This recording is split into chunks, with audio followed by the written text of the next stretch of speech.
One Piece is back from break and back in time for the holidays with chapter 1070, and what a pleasant present this is.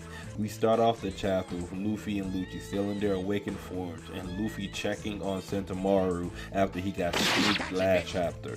But then Sentomaru lets us know that he saw the attack coming and tried to block it and still got beat down bad enough.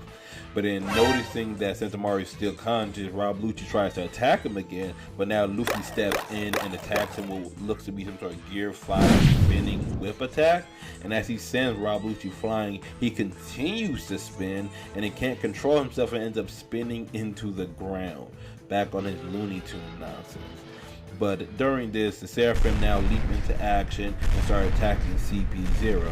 And in the midst of their attack, Frankie notices that the Jinbei Seraphim is using Senior Pink's Devil Fruit and points this out to Dr. Vegapunk, asking if he's dead.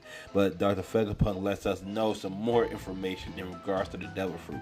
He basically tells us that when it comes to Devil Fruits, he can duplicate Zoans pretty well, but when it comes to the Logia types, he can't quite do it. They're kind of tricky. But when it comes to the Paramecias specifically, if he has the lineage factor of the person who had the Devil Fruit, he can synthesize it in this green blood that's run through the Seraphim, and it allows him to recreate the Devil Fruit in the person that has the green blood in them, which is actually kind of crazy, because if you think about it, Law is a Paramecias, so if you had the lineage factor from Law, how many people can you make with the Appi Appi no Mi? How many infinite life surgeries could you create? Think, people, think. But after this basically crazy exposition dump, back to Luffy and Lucci. Lucci shakes off that attack he just hit from Luffy, and since he couldn't see Luffy, he immediately goes after Sentomaru again. But Luffy pops out of the ground with a giant head and tries to bite down on Lucci. He dodges, of course, but then he takes the rubble that he just chewed down on and spits it at Lucci rapid fire style. Now Lucci got to punch through all the rubble. But then after this, he jumps on this funnel of some kind, this tube, and turns it into a giant rubber rope and goes on his WWE nonsense and slingshots himself into Lucci, clotheslining him with this giant punch, punching straight through my man like he does Kaido. And oh my god, Lucci felt all of that. My man said he about to lose consciousness after that blow.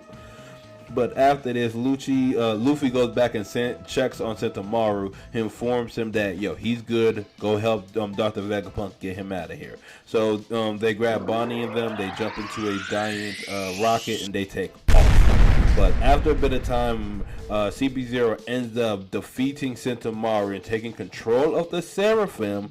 And then we cut away to Kizaru rolling up, now being told that Luffy is on Egghead Island, and it's like, if they think they getting out of there, it ain't gonna be that easy, my boy.